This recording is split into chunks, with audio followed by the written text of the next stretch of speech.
Did you know that men are 70% more likely to die when their wife passes away, while women are only 27% more likely to die when their husband passes away? And the reason is because women have more friends than men. So, dads, you need more friends. And in this episode, I'm going to teach you why it's important and how to get them.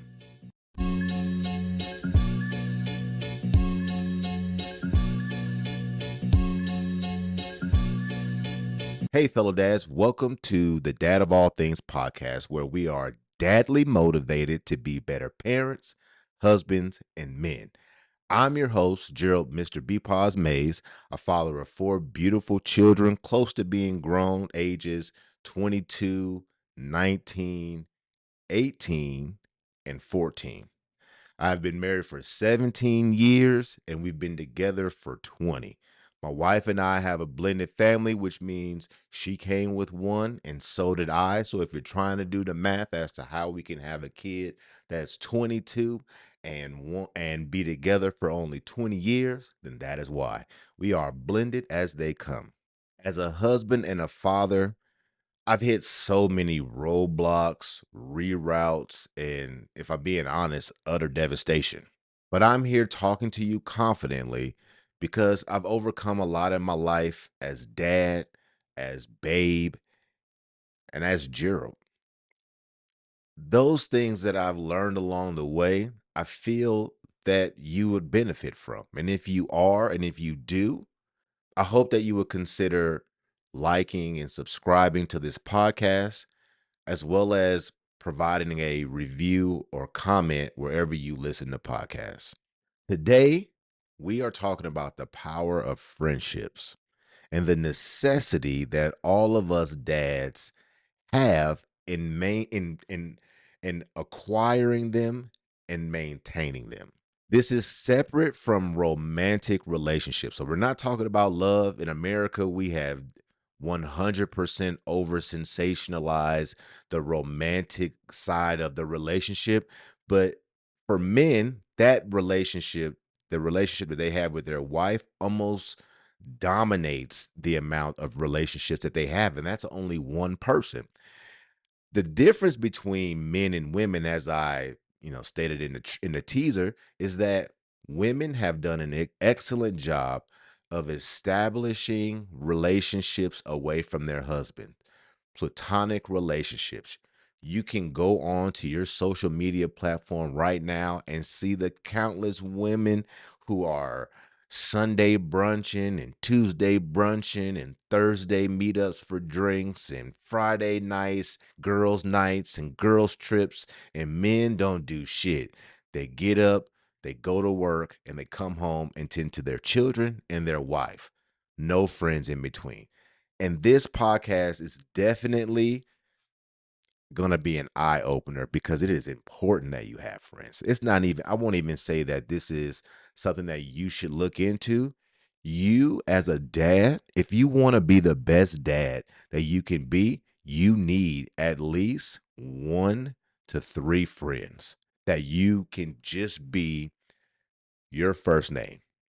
Because most of us live a life where we're either being called dad, babe, or by our employee number. Neither one of them are just platonic relationships that don't have any expectations going back and forth. You are only friends because you choose to be so, and you're choosing to be so because you have a handful of things in common. And that is all. No expectations required. So let's talk about the importance of friendship. All right, so it is important to build long lasting, stable, healthy friendships for more reasons for just pleasure. According to research, and I'll link all of this research in the show notes for you to view on your own as well. But according to research, platonic friendships can increase happiness, it can decrease depression, it can increase the longevity of your life. And I've said that a handful of times because I really, really, really want to drive this home. But this is what long term friendships, and I want to separate kind of the categories of friendships, right? And I because I want to narrow this down into a handful of categories. There are friends that we meet that are just our friends, and we'll talk about those types later. There are friends that we meet who are friends in a very specific moment and a specific reason, like work friends or something like that. Then there are friends who really are more like acquaintances that kind of come along and they provide a very specific thing for you in a specific time of need where you needed somebody else. What we're talking about is long term friends. Maybe these friends were established when you weren't the great dad that you are now, you weren't the great husband that you were. They have been the group of people in your life that you have kind of kept tabs on since high school or since early stages of your life. And I have two group chats that I actually maintain right now in my life that comprise of relationships that I built when I was a much, much, much younger man. One of them is with four other men. We are now in our 40s. We met when we were 14 years old. We went to high school together. We graduated. They have watched all of my children be born and through, fairly a majority of their milestones in life. And I have done the same in theirs with some gaps. I'm not saying that these things have to be meticulously maintained. There is an understanding that all four of us have that we are friends. It doesn't matter how often we speak, it doesn't matter how often we communicate, but we are friends forever. These four men are like brothers that I never had. They know me from a time where I was the most immature, the biggest loose cannon, all of these these different types of ideals that we have as we mature and grow up. These four men have provided that for me. My other group chat that I maintain is a group chat with my old Marine Corps platoon. I've served 8 years in the 10 years in the Marine Corps, and no, it was 8 years in the Marine Corps, and those group of men were a part of some of the scariest, craziest, most life-changing and maturing times of my life. We have a open group chat where we all kind of communicate and keep track of each other. It's not as intimate as my group chat with my male friends from high school, but it's still a very intricate part of my life. These are two groups of people that I identify with. And that's one of the key terms I want you to understand as we talk about friendship. Friendships are the individual relationships with people in an area that we identify with. These people validate that we belong to something that we hold valuable. The Marine Corps, and I have this big flag. I know you can't see it, but I have this big, huge flag that all of my Marine Corps brothers signed when I was in Iraq, and those names represent my maturity. It's not something that I tell about on my they don't tell me happy birthday or anything like that. It's like 40 of us in this group chat. They don't tell me happy birthday. They don't do any of those things unless it comes up, but it's valuable. So, if you don't have long-term friends that you have from high school or something like that, then definitely reach into your family ties. That's going to be cousins and uncles and, you know, really all family, all aspects of family. I know a lot of us grow up in life and in situations where we don't have as strong of a family as we would like, or we don't have family at all. Then the next step would be to start combing through the people that you have now to see if they're worthy of building long-term relationships. And you would navigate that the exact same way that you would navigate a relationship. In fact, I actually have a roadmap, and I will provide a link for this roadmap. It's a relationship continuum roadmap that kind of shows you how we go from stage to stage in our relationships. I'll add that into the description, so make sure you check that out. As you're navigating these relationships, I want you to understand that If you're a church person, then you understand what I'm about to say.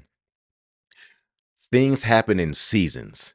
I call this like the transience of relationship. And most of the time, we attach deep feelings to relationships that are by nature going to be temporary.